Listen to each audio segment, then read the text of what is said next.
We typically like to just hit the ground running. What is the best way to describe cybersecurity to someone who may not know what it is? That's none of your business.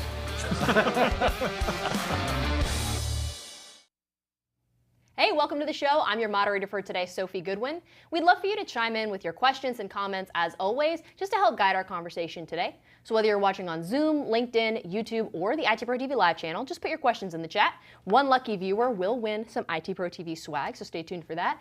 And Daniel, I'm excited to have Tim Medin from Red Siege on today. Should be fun. Absolutely. Tim is a man, a myth, a legend among people here in the cybersecurity community. So if you don't know the name Tim Medin, you're in for real treats, because he's going to hopefully spread out his wealth of knowledge for us today as we answer your questions and kind of discuss these topics as they roll by. It's going to be a lot of fun. I know I'm super excited to have him here today because I've been following Tim for quite some time. I mean, this is the guy who came up with Kerberoasting, for goodness sakes, like something we rely on heavily. So it's going to be a real interesting topic. So I hope we've got some really good questions from the chat room. You never let us down. It ought to be a great time. So I guess without further ado, we get to just jump right into the questions? we got to bring Tim in. Oh, man. We got to get Tim, right? Of course we do. We got to introduce our guest. Yeah, so let's bring on Tim. Tim, welcome to the show, sir. I don't know if you've ever been as giant as you are today, but here you are in living color. How's it going? I'm doing well. Thanks for having me. Yeah, it's a real pleasure, honestly. You probably don't remember, I met you probably a few years ago. You gave me a t-shirt from Red Siege, and I rocked that shirt very hard. I got another one at Wild West Hackin' Fest this year, so I can't wait to rock that one. I could stop wearing my only Red Siege shirt, 7 times a week. It's really hard to wash it. I do wash and wear, but totally where you guys have the best swag. But are you ready? The good thing is that we can't smell you over the internet right now if you don't. So I can't wait till they invent that technology where it's like smell-o-vision and it's just like misting you with different fragrances. Do not want. No. Is it roast beef or BO? I can't tell. Yeah. Oh, the cooking shows would be so great. They would. They absolutely would. I mean, for that reason alone, maybe we should make it happen. Mm-hmm. All right. Well, we are definitely excited to have you in here today because I know you are a wealth of knowledge. You've been doing this for quite some time, so I really look forward to hearing your answers to a lot of the questions that people have. And we've had some really good questions come through our chat room.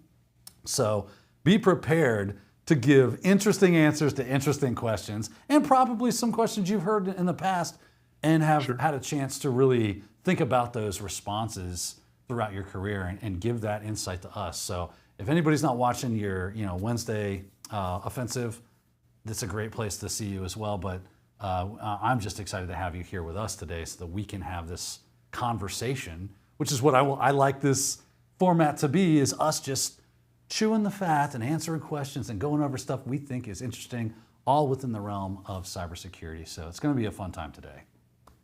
With that said, do we have questions, Sophia? We do. We have them. They're already there? We always have questions. I always have questions also, so I might throw some of my questions in there, but we have questions from people that are actually watching. So first question we have here is, what should be number one on any organization's cybersecurity to-do list? What should be number one? Numero uno. He's bilingual. Wow. This is an interesting question, honestly. Tim, in your experience, what is the apex predator of things you should be doing for cybersecurity in your organization? I mean, realistically, people like to look at this answer and they want some cutting edge, like we should do blockchain to fix everything. But it's as an offensive person on so many levels, the things that we're getting in over and over, or allow for some of the lateral movement. I mean, it's the same crap that it's always been. The passwords. The broader answer is the basics, not the super advanced stuff. But I can't tell you how many times it's just these crappy passwords that let us in. The guessable ones, the repeatable ones, things like the season and year, because you have to change it every 90 days and people get lazy. They look out the window, they want to know their password. The password reuse is a big problem. Just not doing that. I mean, the simplest answer is, try the password manager. But I can't tell you how often that is our offensive ways. The offensive people, that's our way in, is just kind of the boring, mundane crap. It's not the advanced stuff. It's the simple stuff. So it sounds like what you're saying is that the best thing you could do is stop assuming that you're already doing the basic things and do the basic things. Correct? Yeah, that's a good way to put it. I mean, we had one wasn't too terribly long ago, but we're like, hey, your password policy is absolute garbage. 7 characters. They were actually forcing rotation every 30 days, which actually pushed their users to pick worse passwords. And we're like, hey, you should fix that. Like, no, we got a better idea. Let's work on NAC. And we're like, how many people are in your office right now during COVID? Well, nobody. That's why it's a perfect time. I'm like, okay, I feel like you might be maybe misguided, following the wrong stuff there. You know, and you tell me if your experience is the same. It seems interesting that these basic things that we as cybersecurity people think, oh, these are the basics. This is just the ground floor level of things you should be doing, and that the people that aren't in that assume that either that's being done for them or they don't have to do it, that they don't have to be involved in doing those things. And then, of course, the IT department starts, like you say, pushing out crazy policies that make it more frustrating for them, so they just want to hit the easy button and get to work. I totally get that. Like, how do we get around that? Like, how do we start making people understand that we need to stop assuming that the basic things are being done, make sure that they are getting done so that we can start to focus on more advanced things and making it more difficult. Like, if you're just basically open the door for any old APT out there who doesn't really need to be APT, they can just be, I'll try this password. Oh, look, it worked. Oh. You know, what do we do? How do we stop this? Whoops. Yeah. So, I mean, one of the big thing is, what is your IT org and security as part of that? What are they focusing on, right? Like, I mean, what you see so many times is, if you look in your vuln scanner, people end up using that as sort of their direction to some degree. And you get a lot of these really garbage, like TLS findings. Like, okay, cool. Show me a realistic attack against a medium strength cipher using TLS 1.1, right? Like, what is the realistic attack against that? And they end up spinning their wheels, fixing things like that. You know, maybe there's an out of date PHP in the environment, but the vulnerable function isn't actually being used in code, and they end up patching these things. So they end up doing things because it looks good on the metrics, but those things aren't very effective. And going back to the passwords, unless you're cracking those, unless you're looking at those and auditing those, there's no sort of metric related to that. And there's got to be a tie-in to effective controls if you're going to be looking at those metrics, which a lot of organizations like their KPIs or whatever that might be, but trying to tie that back to what is the important stuff there. And kind of, you mentioned it already, the APT, every organization that gets breached, you ever read their press release, it's always the advanced persistent threat that's gotten in. But if you look at the flaws they're exploiting, it's crappy passwords, it's these exchange flaws that we've had. I mean, a relatively new one came out just a couple of weeks ago. There was one, months and months before that. We still have these exchange servers floating around, right? So we see the true APT using these old exploits, old flaws, old techniques, but we like to think that they're super advanced, cutting edge with ODay. And all too often, that's not the case. The APT isn't very advanced. They're oftentimes not very persistent. They are a threat, but we kind of end up focusing on these latest and greatest cutting edge type things and missing what's actually happening out there. Yeah, it does make you wonder, like, in my experience, a lot of people that end up in charge of stuff they're not necessarily the best person because they don't know enough about what they are in charge over, but they do want to look good on their reviews and to their uppers. And so they end up spending a bunch of time on easy wins, like upgrading TLS. Yeah. So they can go, oh, look at what we did. Look at all these boxes we checked, man. We're really effective. We have now removed that from those vuln scans. Look how good I am at my job. And it becomes about optics and politics instead of actually like creating and secure environments and being effective at that. So would you agree? Yeah, no, absolutely, completely. And it's going back to your point there too. Like, if I can knock off these TLS findings across the board, it's a ton of check boxes all at once. That unfortunately isn't very effective. Yeah, yeah. I guess it's going to take the perfect storm of a manager that understands that they need to give the security team enough time to really work through and find vulnerabilities and start to close those gaps, make sure that those basics are being done, and a manager that understands how to do those things with their team so that there's not a lot of pressure coming from the top down to look like they're performing in some case. So hopefully, if that's happening in your organization, you've got a really good, mature security model that's going on instead of what we typically see in the headlines. That would probably be a good thing. So hopefully we can see that more as a trend in the future instead of, hey, we got in using password 123, and that's a problem.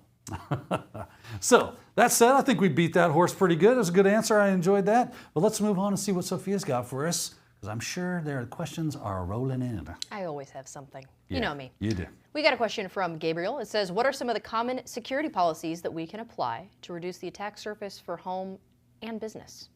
Ooh, home and business. Home and business. Well, hell. Two-parter. Well, it's getting interesting now, right? So security stuff that we can apply for both our homes and our businesses. I'm guessing there would need to be some overlap on these. Tim, what say you, sir? Yeah, I mean, it sort of works for home, but it works pretty well in the environment, the work environment. But there's like old protocols like LLMNR, NBNS, which realistically you don't need in the corporate environment. The sort of one of the bigger ones that we see is there's no reason that Steve in marketing, that computer needs to talk to Sally in accounting's computer. So one, just stop it. I mean, you have the firewall rule at the network, have the firewall rule in the host, both places. And the benefit too is you've got the protection now, but you also have now a detection. So if Steve is trying to talk to Sally, like, why? What exactly is happening here, right? Why is there some sort of, what probably might be lateral movement going on? We prevent it and then also detect that as well. Also, and this is much easier said than done, but a solid baseline is super important. We got caught one time in an organization. This was a little bit before we had some of the capabilities, or rather widespread usage of the capabilities to shut down, lock down, and do some logging on PowerShell. But they noticed all of a sudden they had someone in accounting running PowerShell. They're like, well, it was allowed in their environment, but this was atypical. So the big thing is understanding what is your baseline and catching and responding to the deviations from that. We love to focus on the protections, but looking at the detections, I mean, that's big. If you look at things like the Verizon breach report, the bad guys are in for months. And realistically, I think the only reason we're getting quicker at detecting the bad guys is because they're literally letting us know they're there because they want money, right? Ransomware is shortening the window, shortening the time to detection, only because they're kicking down the door and they want money so they can go party this weekend. Yeah, that is kind of funny. Like, when you realize there's someone in your network is when they're going, so about that money, I am going to need some of that. And you're like, oh, who the heck are you and how'd you get in here? And you're like, oh yeah, you didn't know I'm a hacker. It's good to meet you. Yeah. I'm really excited about making this financial transaction with you. So let's go ahead and make that happen. So that is an interesting thing. And the more we were talking about this, the more I started thinking about, like, are we right? Because it seems like, so doing network segmentation and, just setting up these types of things like what you were talking about it should be a part of the daily aspects of any IT team in a corporate sense, or even a small to medium-sized business. That those are some of the basic things that you should have one person in a team that knows how to do that kind of stuff. Create some firewall rules, create some network segmentation, and so on and so forth. But now my mind starts getting pulled to that home user. How do we make this easy for the home user? Because obviously most people are not that technically inclined unless we give them an app or something that's like, hey, create a network. It kind of does it by defaults. Is that like a service that we're ready to start? We should start creating for those home user entities, or is that an app that needs to be created? How do we help them make their home networks have segmentation, have updates being going out, all the stuff that we think of security that's going to that would really benefit them. How do we make that happen in a realistic way? Yeah, I think some of the guidance there is going to be, it's going to by nature have to be very different, right? The corporate environment, Steve in accounting talking to Sally in marketing, they don't need to talk, right? My computer to my wife's computer, very, very different, and some file shares, things like that going on. I think some of the biggest is, sort of forcing some of the updates. The OSs have gotten much better at sort of really pushing you to install some of those updates. I think the biggest one where people are getting tricked most often is installing those malicious apps. I think one of the biggest steps forward, you could love Apple, you could hate Apple, but Apple has had their walled garden of the App Store for a long time, right? Where you could only install in my iPhone, my iPad, things in that App Store. So I think one of the best things is just make sure that these things are coming from a trusted source. And the more, as much as I sort of hate going through one place because it's a monopoly, realistically, it makes it so much easier for users so they don't accidentally install some sort of crappy app. Now, of course, the social engineering piece, I don't have a great answer for that, right? Because someone could install legit Zoom, legit whatever remote software to get remote control of your computer, and then someone social engineers them out of their money and life savings. But the basic patching, make sure you're running antivirus. Windows has gotten a lot better with Defender these days. But I think just those sort of trusted sources for those home users, and forcing that more and more, and making it harder for people to get around some of that. I probably a little bit controversial there, but I think that's one of the biggest steps forward to preventing people from accidentally installing some garbage software. Yeah, I agree with you on that. I want to build a culture of people that just, when they see one of those like barking dog texts, they're like, hey, click, click, click, click, click, click, click. They just go, yeah, that's not happening. Right? I don't click links. I type things in and I go there. I think that like convenience has really played into that social engineering side of things, that people like convenience. And so therefore the hackers are preying on that cultural shift into just make things easy for me, and my devices usually do. And I think that all these devices, iPhone versus Android or whatever the case is, if we were marketing better and telling people like, listen, if you just want something very secure that's easy to use, you're not like a tech person, then go grab you an iPhone. But if you're if you're more of a, I like options, I like tinkering, I am into my personal security and privacy. Well, an Android device might be more your speed. You have a little more control. You can kind of play around with these things, but you got to remember that responsibility of security is now upon your own shoulders. If we were better at kind of like helping people understand that, and what I mean is the person at the desk selling you the phone were able to like explain that to people, probably wouldn't be seeing as much of this as we typically do, because they would know they would stay in their lane. Hey, I'm just a standard user. Give me that iPhone and let me get to work. I'm doing my thing, right? Or, hey, I'm kind of techie. I run Linux and stuff like that. I might like the old Android system. Let me grab that thing. So I think it's that education, at least at the very bottom, and it could be a super helpful thing to help people make the right decisions because they don't know what they don't know. And to be fair, because I don't want to just pick on Android, they've gotten significantly better. The marketplace used to be extremely fractured, and you'd have the Open Handset Alliance developing Android, who would then give it to the manufacturer, who would then give it to the cellular provider, and you had to have updates come all the way down to a user. Meanwhile, the cellular provider and the manufacturer, neither one of them made money off of updates, so they really wanted to push you to a new phone. Some of that's gotten better. I think some of the move to like Pixel and having a lot of good updates there, it has gotten significantly better. We've sort of forced people a lot more to the trusted app stores. Yes, you can get around it, but it's a little bit harder these days. So I think that has definitely helped a lot on the Android side of things. Yeah. And a lot of people, Apple, for better or for worse, they want different options that Apple doesn't provide, or they're very anti-app, whatever. Yeah. It's gotten better. Is Apple fantastic? It could get better, right? Yeah. Android, kind of same thing. But we ended up, fortunately, in a much better place. And I think some of the benefits of both of those, because they have their app stores, which we traditionally haven't had on the desktops and laptops, that is a much more secure environment than what we're seeing for our just average Windows systems, where we just expected to be able to download and run random crap from the internet. You don't like downloading and running random crap from the internet? I do. I'm an offensive person. I love it when people click on my links. Yeah, it is great for us, isn't it? Yeah. It keeps us employed. So Absolutely. I want you to stop doing that, but don't stop doing that. Does that make sense? Yeah, exactly. Okay, Sophia, I know you're chomping at the bit. I can see it in your eye. You've got questions. I was about to start You sobbing need if you answers. didn't come to me and ask for another question. So I do have a question from Eric. It says, how would you explain Kerberoasting to a CEO? Oh, I will leave this to Tim. Good idea. Yeah, that's the foremost expert. Short answer is I wouldn't. If it's a C level, I think we're having the wrong discussion. I'm going to rephrase that though.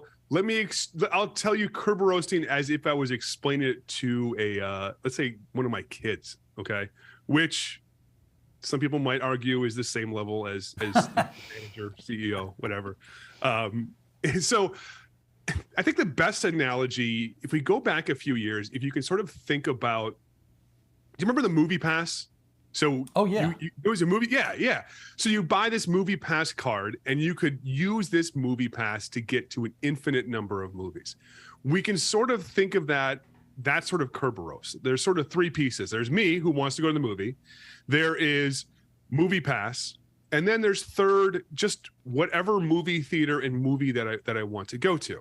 So the first step is I buy my Movie Pass. Okay. So I get this Movie Pass. I present my ID, I present my credit card, I buy now my Movie Pass. Now my Movie Pass now, this what we might refer to as a ticket granting ticket.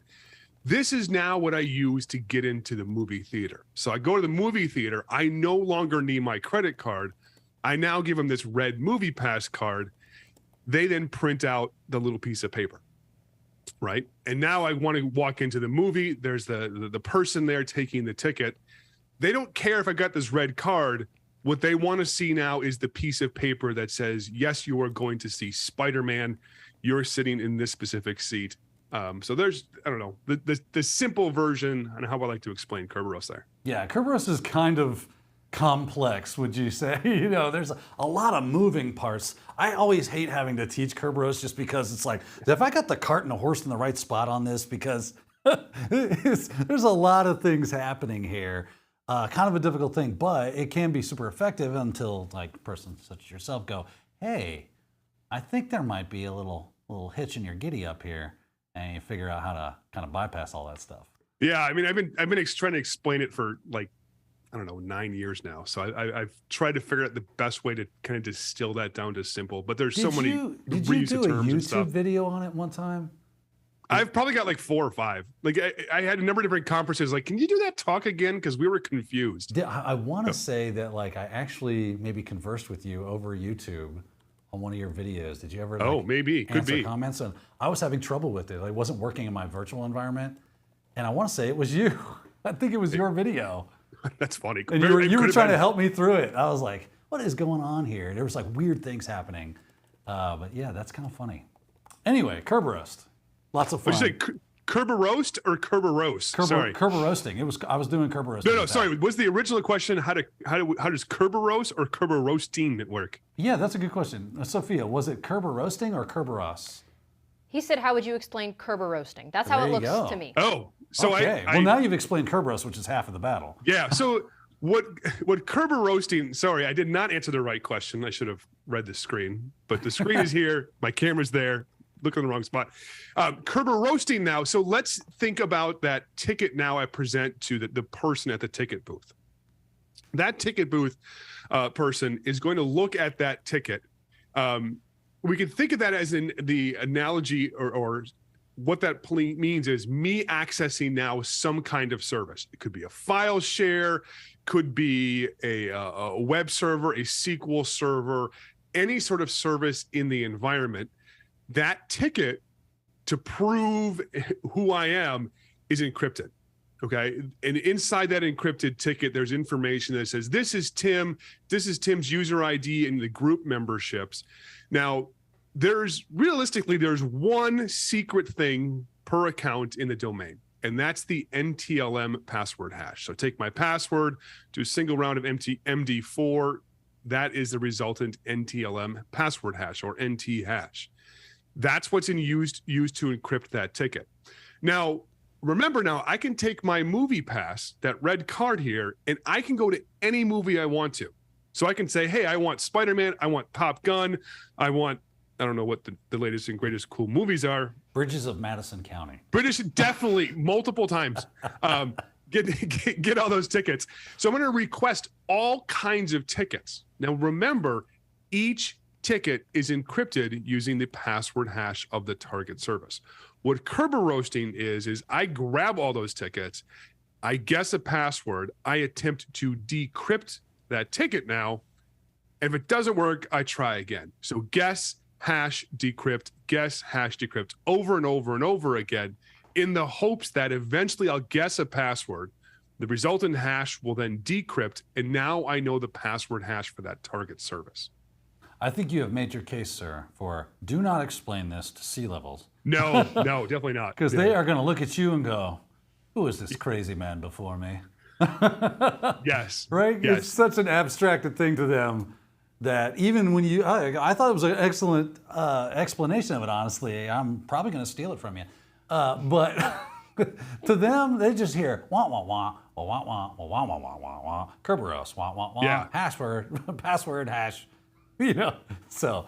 If I'm taking this conversation up to the C level, the most detailed I'm going to get is, hey, pick good passwords. Yeah. And make sure you're picking it for every single account, including Your services. accounts. Now, the C level is probably not going to know what a service account is, so I don't even want to say that word. Yeah. Just good passwords across the board. Right. Make good password policies.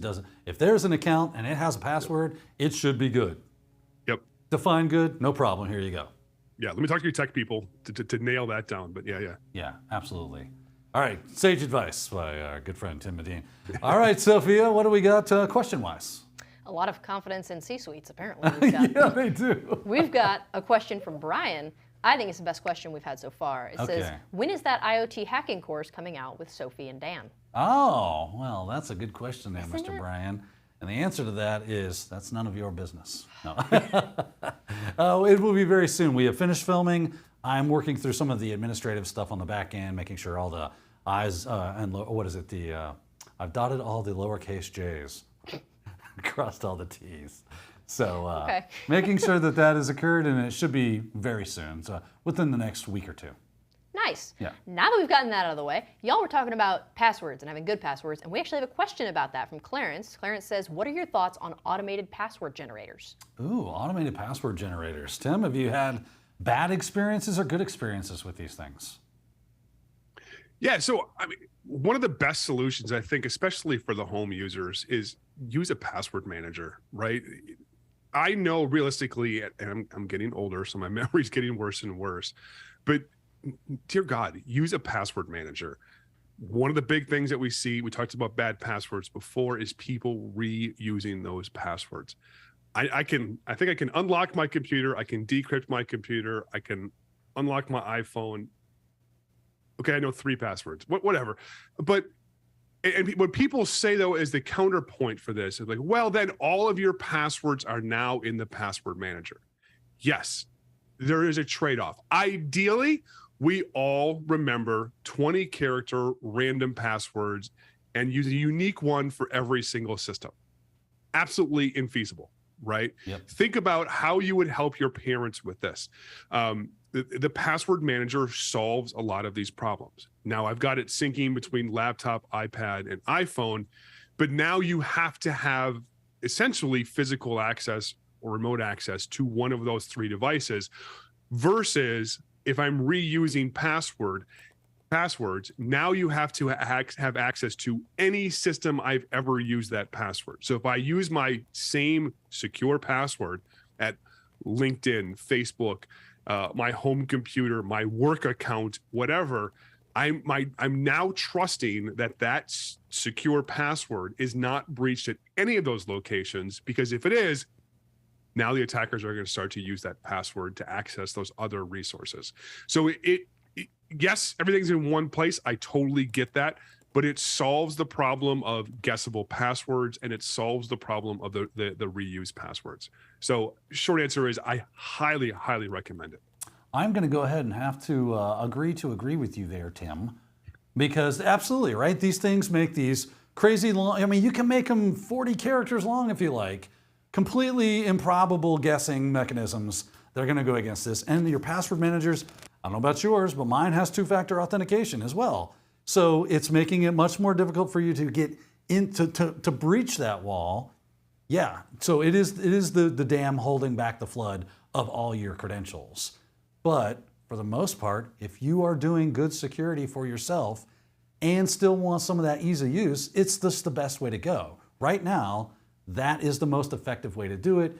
You spend a little bit of time and effort working on a really good secure password that only opens your password manager, and then everything else is behind that. Because the problem really, from my experience, comes from the fact that there was a time like when you and I were coming up where you probably only had maybe 5 passwords. And that's all you needed. So you reused a really good password on those 5 things, and it wasn't a big deal. But now we have so many logins. I mean, God forbid anybody were to see how many logins. Sophia, how many things do you log into every single day? Every day. Yeah. Like how many passwords do you think you got? Total? Yeah, total. Like at least 50, because I've got email for school, email for home, email for work. I've got social media accounts. I've got work. Like it just, the list goes on. That's why I use LastPass, because I can't even remember what I had for breakfast this morning. So. This is why when Tim says it's like it's not feasible for you to try to like memorize a different password for every one of these things, plus them being secure enough to right. You have to use a password manager to handle all that, and since that's the world we now live in, you have to use something that's going to help us automate that process. And is it perfect? No.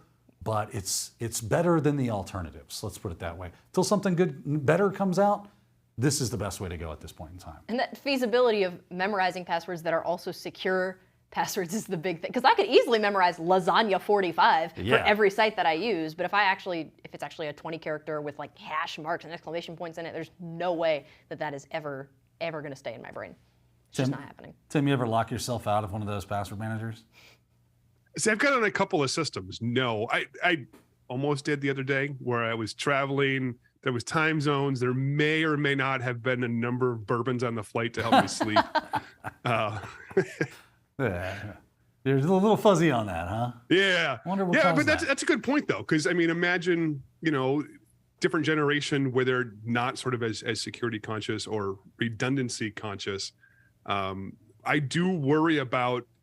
If I lose my phone and my laptop and my iPad, that, my password manager and some of the other keys and stuff, I might not be able to access some of that again.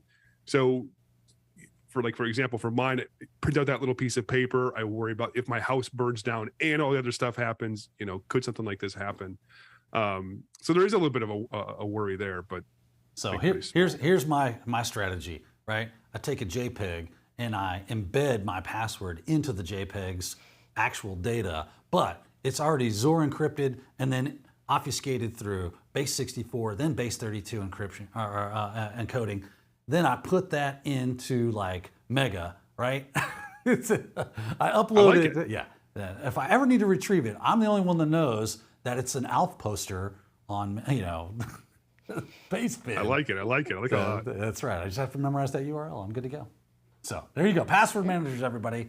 Know them, use them, love them until something better comes out. The nicer thing too it's actually easier to use my password manager. So if I go to even on my phone, I go to a website, I click the password field, I get the little pop-up. It automatically, after doing the visual inspection, like an iPhone, so it looks at your face, it then automatically types in this monster password. The password managers can remember the 2-factor codes too, which make it easier to synchronize some of that between devices as well. So it actually makes life a little bit easier. You don't have to type this big monster in. It'll just type it in for you. Is the Red Siege team having good well, I don't know how to put this question. When it comes to success against password managers in the organizations that are hiring you and they're your clients, what kind of success are you seeing with those? I mean, so if let's say we're on a user system and they have the password manager, what we grab is like the keystrokes, and we'll try to grab those keystrokes, watch someone unlock the device, assuming that they're using the keystrokes and not some sort of biometrics for that, right? But now I have to be on that one specific device. Let's be honest, the over the network password guessing, completely ineffective. If I get password hashes and I try to crack them, if it's password manager generated, I'm not going to crack that. So now I have to be on that system where the manager is, in a place where I can access this or get the keys, so I can do anything with that. So it very much shrinks the targets that I have available to attack those passwords. Well, there you go. All right, let's move on to our next question. Let's see what we've got in the hopper. Sophia? We have a question from Micah. It's about multi-factor authentication. It says, the world is slowly understanding that not all MFA is created equal. So do any of you have a good analogy on why choosing non-SMS or non-notification based MFA is better? Okay, so MFA, not all roads lead to the mountaintop with MFA. Tim, what's your experience with this, and how can we answer this question? I don't know if I have a great analogy for it, though. I mean, just kind of at the high level here. I mean, I've heard people say, don't ever use SMS. I mean, I get it. Yes, you could be SIM swapped, but using SMS is better than not using SMS. Could someone SIM swap your phone? Sure. But now I have to have the bad guy go to the AT&T store or whatever the heck they do and target my single phone, right? So adding the SMS is better. Is it ideal? No, but it is significantly better, right? And great point in there in the question with the push notifications. That's less than ideal. What happens here is with a push notification, user logs in, they get a notification on their phone that says, hey, are you trying to log in? And then simply just pushing the button on the phone would then allow the person in, right? I think I've seen people sort of accidentally do that. It just makes it it's super simple. It is easy for users. It's better, of course, than not having it. Sorry, my camera clicks off for it gets bored after a while. Mine does the same exact thing. So don't feel it's bad. really annoying. Yeah. So, that push notification, what ends up happening, this just happened with Uber, where the bad guys just spam the user over and over again until they eventually clicked it. I've done this before in pen tests and red teams where I just got frustrated and just spammed the user until they hit okay. It kills me that works. It absolutely does, right? I mean, you guys have kids? Yeah. How many times are your kids like, can we have ice cream? No. It's a Simpsons thing. Dad, can we have a pool, Dad? No. Can we have a pool, Dad? Yeah. No. And eventually, yes, because you're just tired of it, right? Yeah. So you get to that. Ideally, the better option is you take a code and type it in, but user experience means now that logins are going to be a little bit more of a pain in the butt for users. So there's definitely going to be trade-offs there. The ideal and most secure is not the one that's necessarily going to be the most usable. Yeah. And again, going to be like SMS is a YubiKey better or than something, nothing. right? Yeah. Would you say that like those token-based authentication mechanisms where you actually have something like a YubiKey is going to be your most robust solution at this point? Yeah, those are fantastic. It just comes back again to some of that maybe user, right? If I'm going now to a different device, am I taking that with me? Can I use that on a phone or a mobile device? Do I have a way to do some of that? So definitely one of the best options out there. But again, we go back to some of the usability. And again, nice feature though, if you've got your laptop, you thumbprint that sucker, hit it, automatically answers everything, good to go. What you got to do is like attach like a Nifty or something to like a YubiKey and say, if you buy these limited time YubiKeys, the kids will go crazy and they'll buy them all up. And then that will be the world we live in 10 years where that's all they know is you got to have a YubiKey. What do you mean? YubiKey? you got to gamify it for them so that they get interested, and then it just becomes culture. And then it'll be the method of the day. Yeah, my poor kids, I've tried to indoctrinate them. They go to school and are like, you don't do that? I'm like, son, here, let me tell you a story. Yeah, get the Minecraft YubiKey. That's a little crazy. All right, now enough with Roblox and YubiKeys joining forces. Sophia, I know we got more questions. Let's get to it. As much as I would love to keep talking about Roblox, we have another question that says, what are some of the common indicators of compromise we should be watching, and what are some of the common tools that we can use? Wow, this is a good question here. Tim, with your experience, I would assume you probably got a finger on the pulse of this. What would you say? Oh, I'm much more on the offensive side. So, I'll tell you some of the things that end up getting us caught to some degree. What gets you caught, right? Not the ideal. I was just talking to a friend of mine who does some incident response. We were hanging out together in Singapore last week. But again, it's those sort of simple things. Why is Steve in accounting trying to log into Sally in marketing system? The breach he was working, there was just a ton of these computers that ended up talking to each other that don't normally talk to each other. When the attackers get in, they need to do lateral movement. They need to go from system A to system B. You've got to understand, what does that normally look like, right?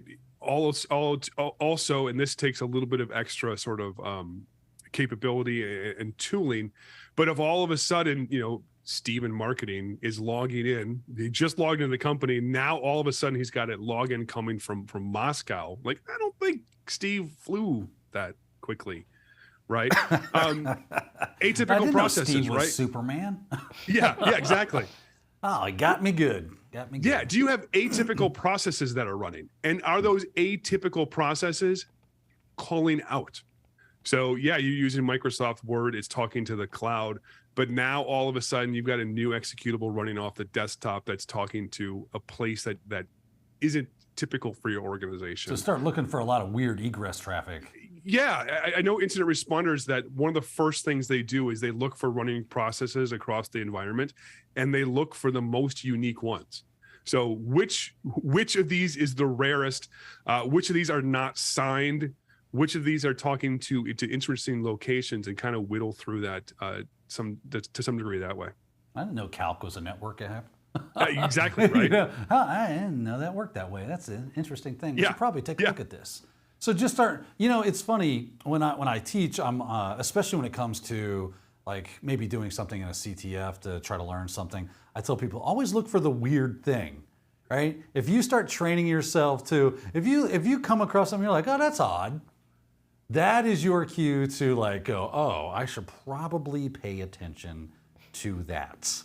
And it kind of translates from what you're saying over to if you are doing that threat hunting, incident response, like that weird thing is probably, there's a reason that weird thing is happening, and it's most likely tied to why we're here today, right?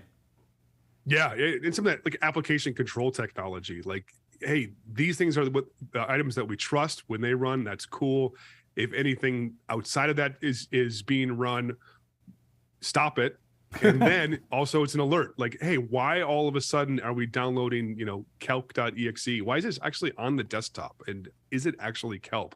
Is it this svc host 2.exe? Is that legitimate running off the desktop? Seems legit. Probably not. If it came from me, absolutely. Yeah. Click away. That's the gospel of Paul right there. Yeah. So yeah, start looking for those weird things, and that's probably a good way to start finding those indicators of compromise. Honestly, in my experience, and maybe yours is the same or different, but these, the nefarious actors out there tend to go with what works, and so understand what's out there and just start looking for those things, and those are going to be your more common.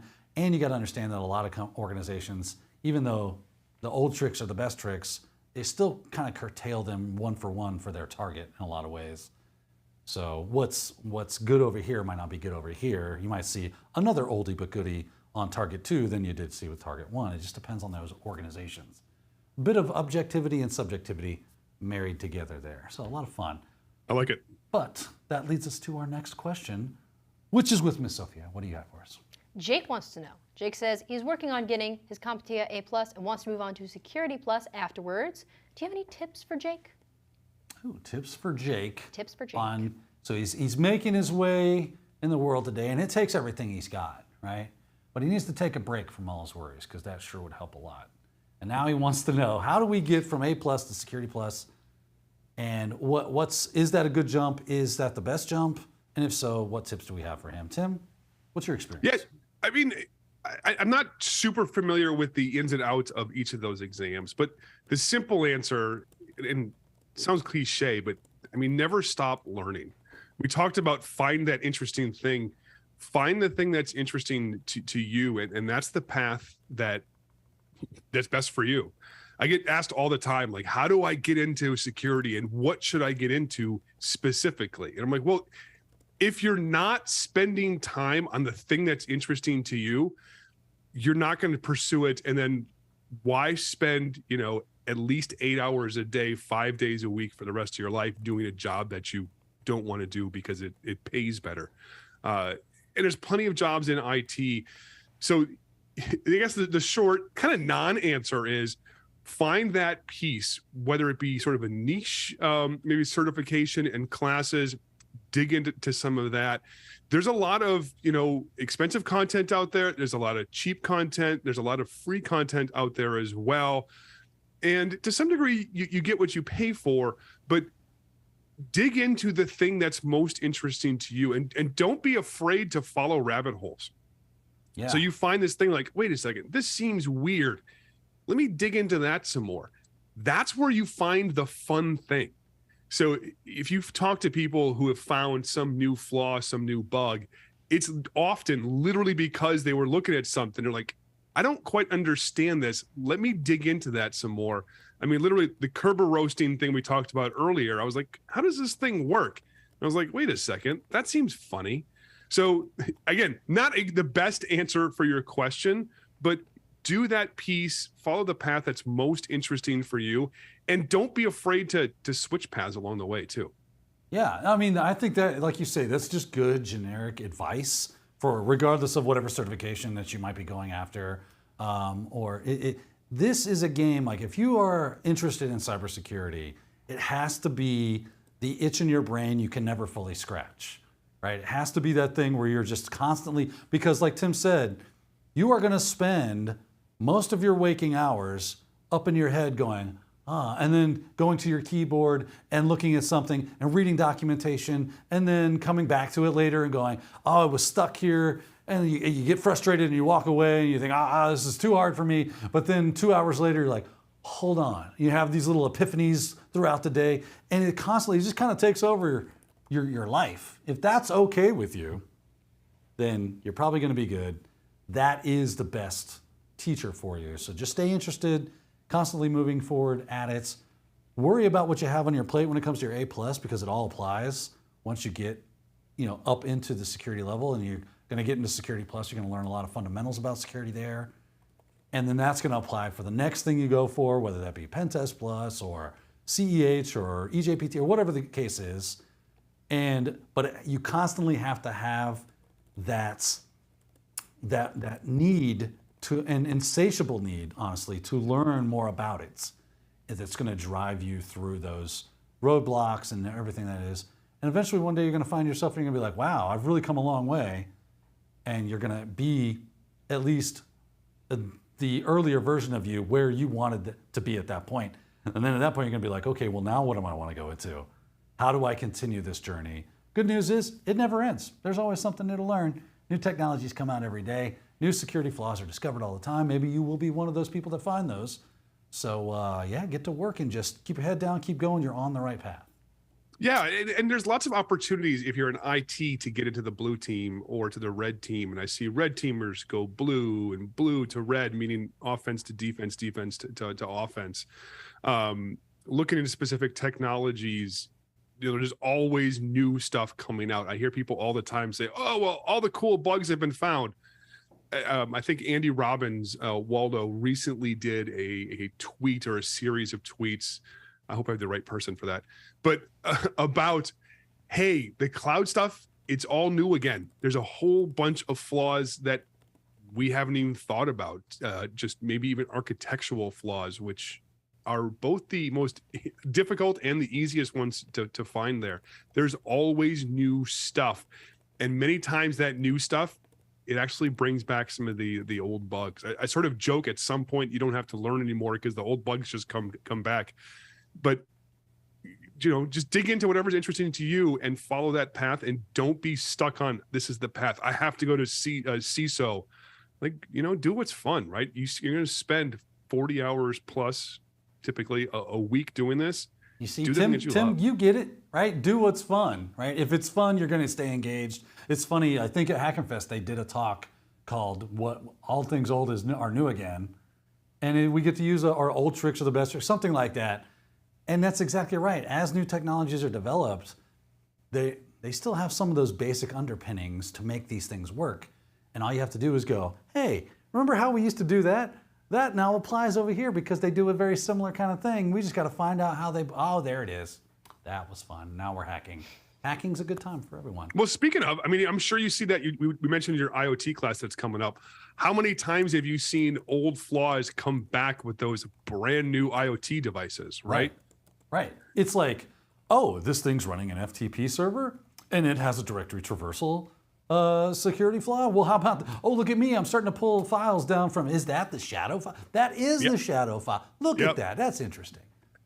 So, yep, I totally agree. It's like, we just take those old things and then we apply to something new. And the cool thing about it is when new stuff comes out, for whatever reason, we just go, security dumb. Let's just make it work. And then everybody goes, this is really cool. I want to buy like 10,000 of these. And then they become popular and they don't have any security baked in. And then we just get to go, cool. I just pivot over here. Now I'm an IoT hacker. And you're off to the races. So that said, I say we move on to another question handled and given by one, Miss Sophia Goodwin. I could not agree more. I could not agree more. This is my favorite part, is when they ask me stuff. So I have a question here that says, I think I already know the answer, but it says, is it too late to get into the IT cyberspace at 30 years old? Daniel, when did you start? So I did not become a cybersecurity person like properly per se until I was, I want to say 37. 37. I'd done IT, right? Been a trainer. Then I went into the IT field, worked at that, and was a systems administrator. Of course, I've done help desk jobs previous to that as well, workstation support. Parlayed that into systems and networking, and then started doing some defensive stuff.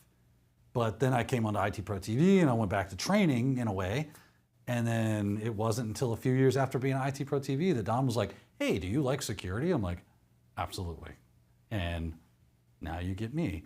Tim, when did you get into this game? Yeah, I didn't get into security until I was 31. So short answer is you got a head start on where I started. Yeah, right.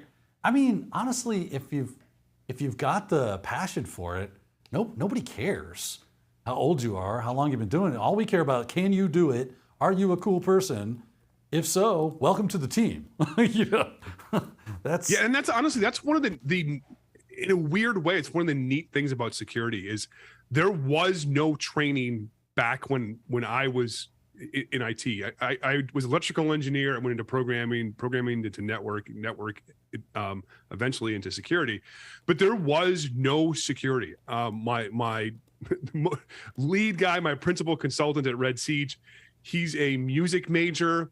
One of the other guys is a journalist major. I think we've got one guy that was actually IT major in college, but one of the benefits, because our industry is relatively young, is it's a little bit more of a meritocracy. Like, just can you do the job? And honestly, and I think this applies to any job, but having a background outside of just doing that, whatever thing it is a significant leg up. I find, we do pen testing, offensive, red teaming kind of stuff. If somebody just went to school for that and came out, they're missing the context on what is it like to administer these systems? What does it mean to work with these systems, set them up, configure them, worry about uptime, understand business and how different business units work together, how the IT systems support the business. So all of those things help make you a much more well-rounded IT security person. So not only do I not think it's too late, I also think that's valuable, very, very valuable. Yeah, totally agree on that. So don't let your age fool you and make you think that this is a young person's game. It's an anybody's game. We like skills. We like people with passion. We like cool folks. That is the ticket price to entry in the cybersecurity world. So if you got those things, we're glad to have you. We need all hands on deck at this point. So just get to work and start learning stuff and join the club. It's a lot of fun. We have a great time here. That said, Sophia, any questions in the chat room for us? Of course, Daniel. Who do you think I am? We always have questions. We have a question from Tom that says, how do you keep your red teamers from burning out? Do they suffer from something similar to our blue team alert fatigue? Oh, good question. Tim? Yeah, I mean, burnout's of course universal.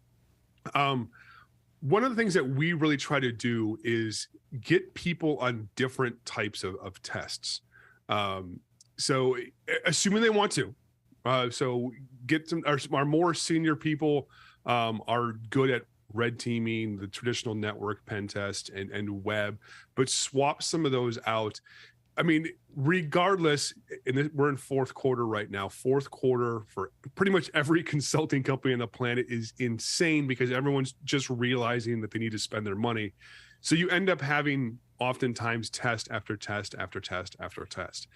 So what we try to do is throughout the year is give people some downtime, not only with vacation, but like dev time. Like, hey, what thing do you need to either research? Do you want to dig into something different than just sort of the normal day job of just attacking all the time? Yeah. Right? Give them some technology, like, you know what, this is refreshing to have a difference, to research this thing, to write a blog post, to write a talk, to write some code to help me automate something else, but give people that. I mean, the obvious answer here is make sure your people are taking good vacation. Our policy is a sort of a unlimited policy, but not that you hear so, I mean, I'd like to think so, not in the way where you hear so many organizations where they're just, they're sort of laugh, and I shouldn't say sort of laugh, literally actually out loud laugh at the executive level because people take less vacation time.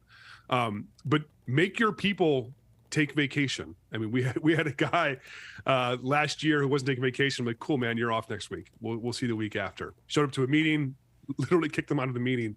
But make sure that your people are taking time off so that they can disconnect, so that they can do things outside of work. We talked earlier about digging into security. Most people still need a break from that. If your hobby is the same as your day job, I mean, that's cool, but at some point you're going to hit a cliff, a wall, find something outside of, staring at screens, and make sure if you're, managing a team like that, that you are helping these people actually do that and facilitating that, whatever that might be. Yeah, it's so important, right? And just think of it this way.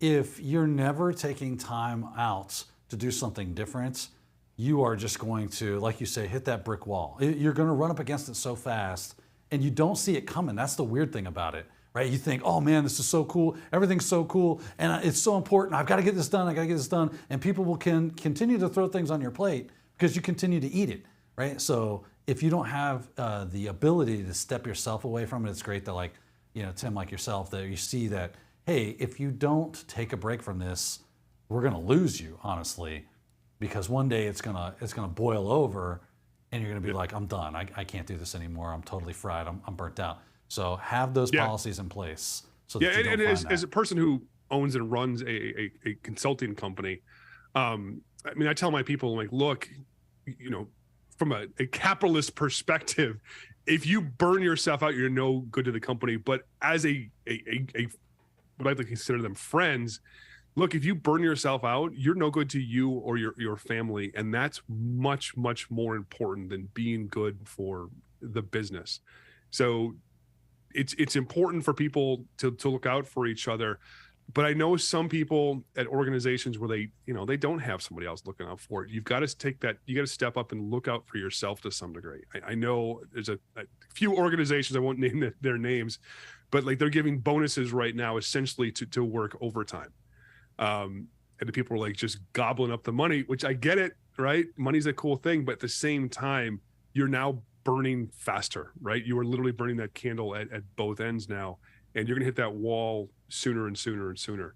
And you get sort of hooked on that money and you can't stop. At some point, you've got to realize like something has to change, and it could be economically too. It can be hard. I got stuck in that trap at one point too. It's an easy trap to fall into. So make sure you try to find that balance before you get too far down the road and you're just, it's too bad, it's too late now, the brakes are off, and you're heading down the hill, careening into the wall. So see that coming, know that other people have been there before, and do things like have fun at the company, inside the company, do things that are just fun and entertaining, kind of steps you away from your work, as well as in your personal life, just find those things. And like alert fatigue is a real thing. I'm sure in Red Team it's the same kind of thing. It's like, I know it's gonna be an LLM attack. I'm gonna use Responder and we're gonna get access to this thing, and boring.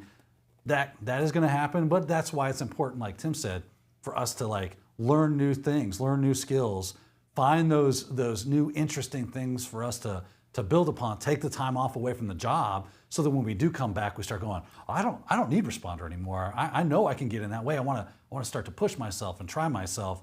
I can always lean on that later.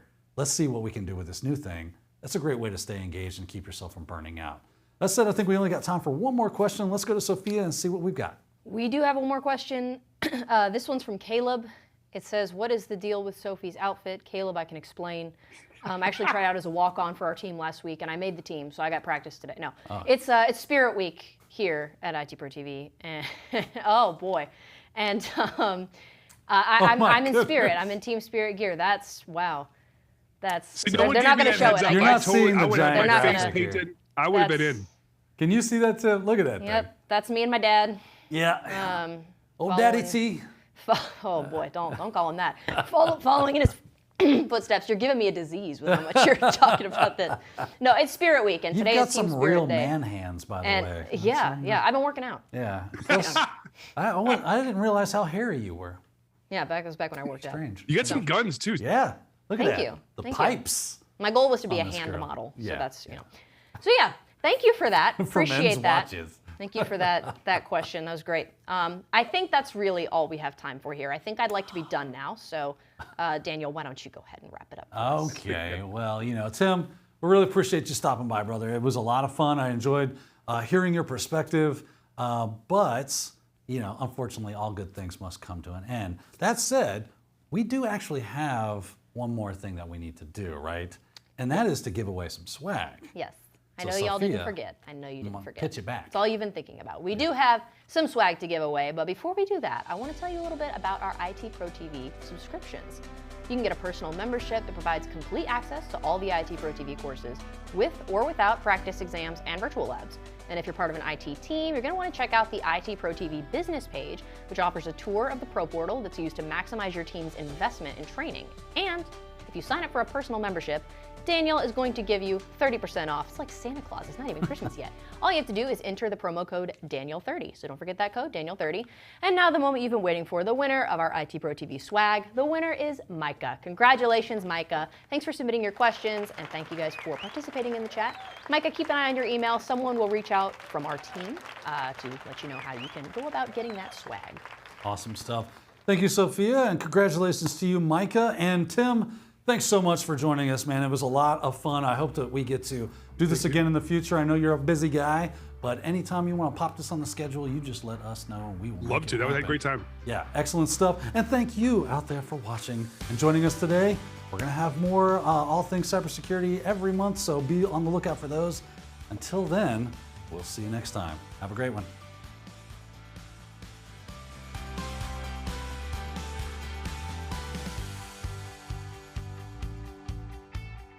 Thank you for joining us today. You will receive a link to the recording of the webinar delivered to your inbox. Remember, the coupon code is webinar30. See you back here for the next ITProTV webinar.